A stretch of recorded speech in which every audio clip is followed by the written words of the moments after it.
બનાવો છો? અરે અરે વાહ બેટા, જો તો ખરી ખાંડવી બનાવીશ.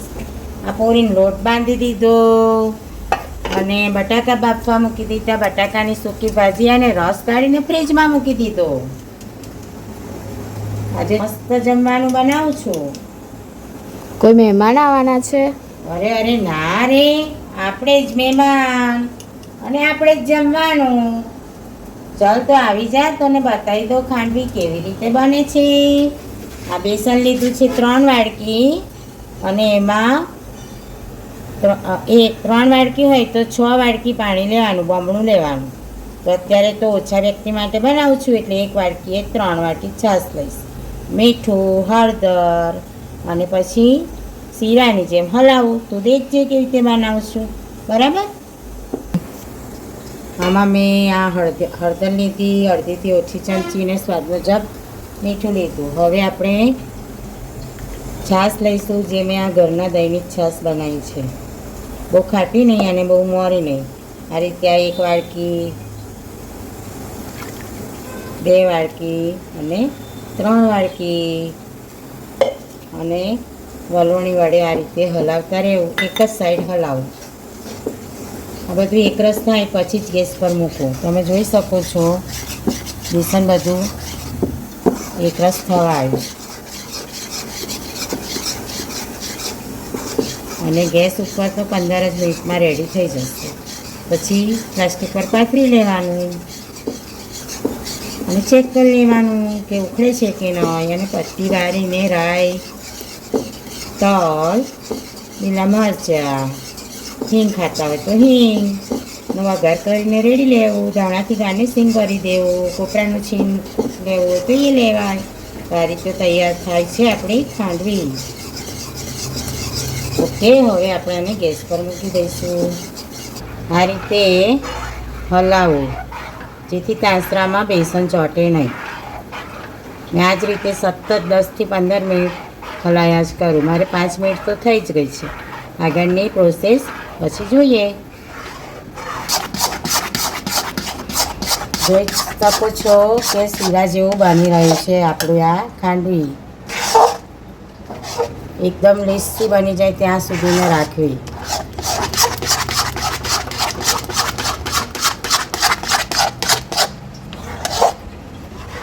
વાવ, કેટલો ફાઇન કલર આવે છે, કેટલી સ્મૂથ બની ગઈ જુઓ તમે.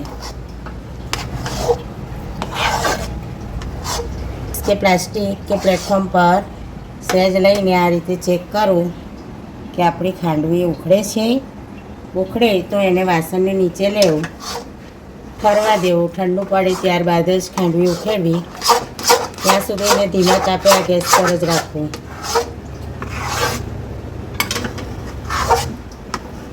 મૂકી દેવું પ્લેટફોર્મ પર, તેલ લગાવવું અથવા આ રીતે પ્લાસ્ટિકની કોથળી લઈને એના પર મૂકવું અને આ રીતે પાતળું પાતળું કોરું કરવું. જેટલી પાતળી બનશે એટલી મસ્ત લાગશે આપણી આ ખાંડવી. ખીરું ઠંડુ ના થવું જોઈએ, ફટાફટ જ કરવું.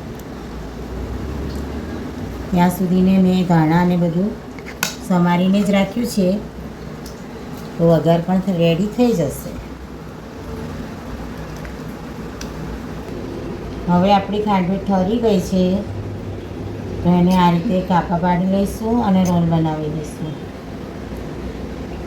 અરે તમે આવી કઈ વાનગી બનાવો છો એ કોમેન્ટમાં કહેજો. અને તમે આ રીતે ખાંડવી બનાવો છો એ જણાવજો. આ રીતે થાળી પર પણ થાય એ બતાવવા જ આમાં કરી છે.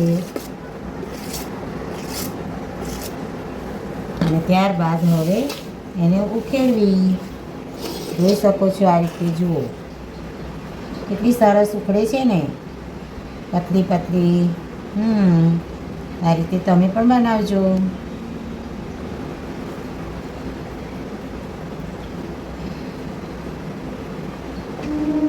વાવ શિવ, બહુ તને ભાવે છે ને? હા. ચાલ તારે હવે વઘાર કરીને આપણે જમી જ લઈએ બધા. આજે તો વહેલા જ જમી લઈશું, હા ને? હા. ઓકે, હવે વઘારની તૈયારી. હવે વઘાર રેડી કરીએ છીએ. આમાં આશરે 3 થી 4 ચમચી જેટલું તેલ તપવા મૂકી દીધું છે. તેલ તપી ગયું છે, જોઈ શકો છો. હવે રાઈ લેવી. તમે જોઈ શકો છો રાઈનો ફૂટવાનો અવાજ આવી રહ્યો છે. અહીંયા લીલા મરચાં, તલ અને ગાર્નિશિંગ માટે ધાણા લીધા છે. રાઈ તતડે એટલે લીલા મરચાં લઈ લેવા.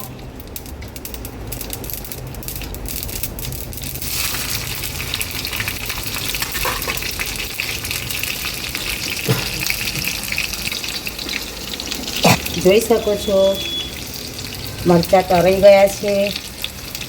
હવે તલ લઈ લેવા. તલ ફૂટશે એટલે ગેસ બંધ કરી દેવો તૈયારીમાં. હવે આપણે આ ખાંડવી ઉપર વઘાર ચમચીની મદદથી રેડી લઈશું.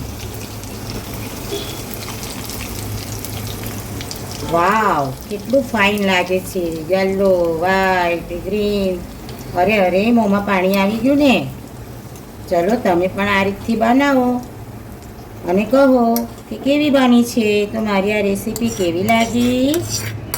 લાઈક ને સબસ્ક્રાઈબ કરવાનું ભૂલતા નહીં. હવે હા હજુ તો બાકી છે ભાઈ બેન. જુઓ જુઓ, આ ધાણા છે ને ટકાટક. તો આજે તો ઘરના બધા ખુશ.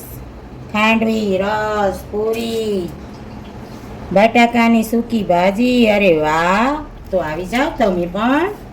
ચલો, ચેનલને લાઈક કરજો, શેર કરજો અને સબસ્ક્રાઈબ કરવાનું ભૂલતા નહીં. જય શ્રી કૃષ્ણ.